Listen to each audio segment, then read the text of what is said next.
Welcome everyone to part 8 of our Python basics tutorial.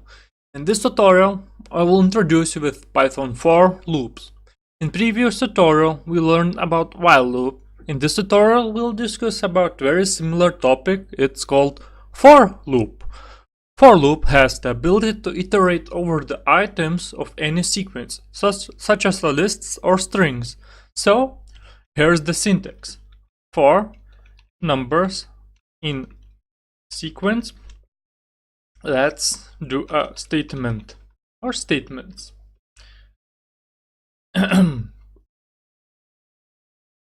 If a sequence contains an expression list, it is evaluated as at first. Then, the first item in the sequence is assigned to the iterating number. Next, the statement block is executed. Each item in the list is assigned to numbers, and the statements block is executed until the entire sequence is exhausted. So, for example, we can write 4 letters in Word Python. We'll print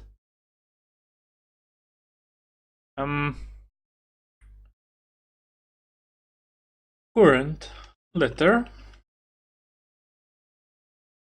and it will be letter. We can run this and you can see that it wrote Python. So this example simply will print each letter in a new line from Word Python. Here I'll write another example.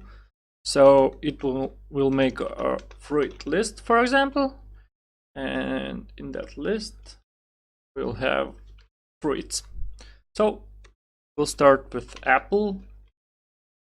Next could be avocado. Next, banana. I like bananas. Who doesn't? Next can be blackberry. Blueberry. Why not? And the best is lemon. Or we can also maybe write something like more exotic, mango. Okay, we have a fruit list. We can iterate this list, fruit list, for example, and we'll just print X. Save it and build.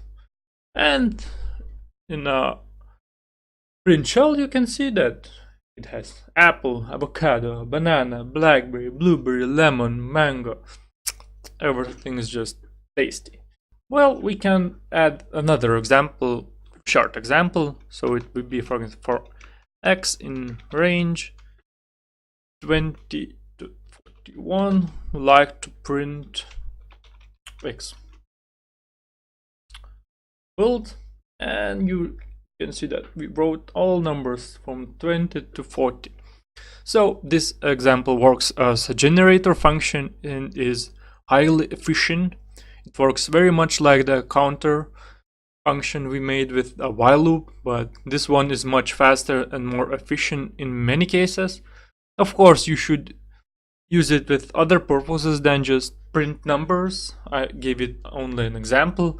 So as you can see, it's for using for loop is so simple that you will learn it by using it. So that's all for this video. I hope that it was useful for you. If you have any questions, be sure to leave them in comment section below this video.